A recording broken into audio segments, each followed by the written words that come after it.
রাত তখন প্রায় 12টা। গ্রামের সবাই ঘুমিয়ে পড়েছে, শুধু বাতাসের শো শো শব্দ আর দূরের পুকুরের ব্যাঙের ডাক শোনা যাচ্ছে। কিন্তু গ্রামের এক কোনায় থাকা পুরনো অন্ধকার বাগানটা যেন এখনো জেগে আছে। এই বাগানের গল্প সবাই জানে। এখানে রাতে কেউ ঢুকলে আর ফিরে আসে না। বহু বছর আগে এক ধনী জমিদারের স্ত্রী এই বাগানে আত্মহত্যা করেছিল।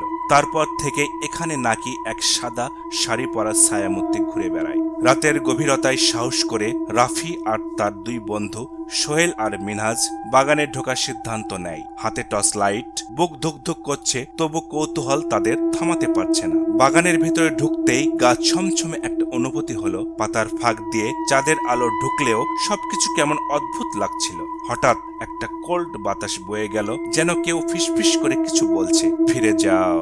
রাফি ঘুরে দাঁড়ালো, কিন্তু পাশে সোহেল, মিনাজ ছাড়া আর কেউ নেই। তিনজনই ভয় পেয়ে গেল, কিন্তু ফিরে যাওয়ার আগেই হঠাৎ সামনে পড়ে গেল একটা পুরনো দোলনা।